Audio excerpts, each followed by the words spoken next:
بسم اللہ الرحمن الرحیم۔ عورت مارچ کے متعلق کچھ ضروری باتیں۔ اگر آپ چینل پر نئے ہیں تو چینل کو سبسکرائب کیجئے، ویڈیو پسند آنے کی صورت میں اپنے دوستوں کے ساتھ شیئر کیجئے۔ عورت مارچ کی ضرورت کیوں پیش آئی؟ حالانکہ عورتوں کے ذمہ جو چیزیں اور جو احکامات اسلام نے لگائے ہیں وہ ان کی صحت، ان کی اخلاقیات و معاشرت بلکہ ہر طرح سے ان کے لیے فائدہ مند ہیں۔ یہ خود کو ان لوگوں کے فریب میں پھنسا کر دوسروں کو اپنے جال میں پھانس رہی ہیں۔ خدا را یہ تو سوچو کہ یہاں سب سے پہلے تمہارے والد، بھائی اور پھر شوہر میں سے کس نے حق نہیں دیا؟ عورت مارچ کیوں کیا جائے؟ آزادی مگر کس سے؟ آزاد تو آپ پیدائشی ہیں، ہاں کچھ معاشرتی اور اسلامی اقدار ہیں۔ اگر ان کے خلاف کوئی ہے تو اس کے لیے ایک ہی راستہ ہے کہ کسی ایسے دین کی پیروی کرے جو سب کچھ کرنے کی اجازت دے، ورنہ اسلام بے راہ روی کی اجازت کا تن نہیں دیتا۔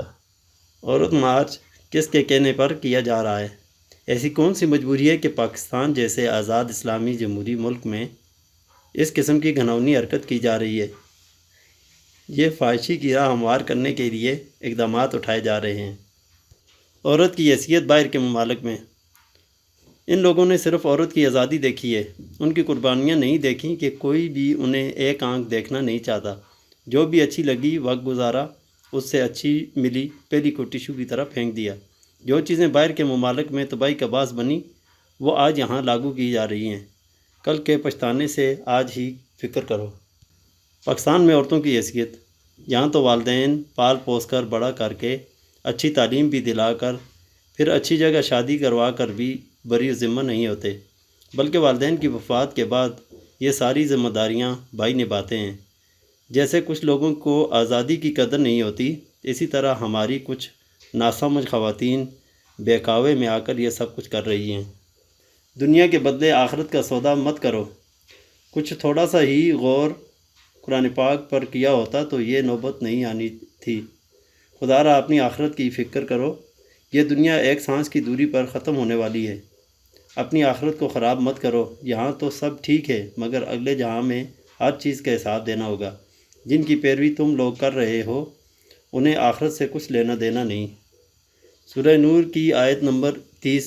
بسم اللہ الرحمن الرحیم۔ قل للمؤمنین یغضوا من ابصارہم ویحفظوا فروجہم ذلک ازکی لہم ان اللہ خبیر بما یصنعون۔ ترجمہ: ایمان والوں سے کہہ دو کہ وہ اپنی نگاہ نیچی رکھا کریں اور اپنی شرمگاہوں کو بھی محفوظ رکھیں، یہ ان کے لیے بہت پاکیزہ ہے، بے شک اللہ جانتا ہے جو وہ کرتے ہیں۔ آیت نمبر 31۔ بسم اللہ الرحمن الرحیم۔ وَقُلْ لِلْمُؤْمِنَاتِ يَغْضُضْنَ مِنْ أَبْصَارِهِنَّ وَيَحْفَظْنَ فُرُوجَهُنَّ وَلَا يُبْدِينَ زِينَتَهُنَّ إِلَّا مَا ظَهَرَ مِنْهَا وَلْيَضْرِبْنَ بِخُمُرِهِنَّ عَلَى جُيُوبِهِنَّ وَلَا يُبْدِينَ زِينَتَهُنَّ إِلَّا لِبُعُولَتِهِنَّ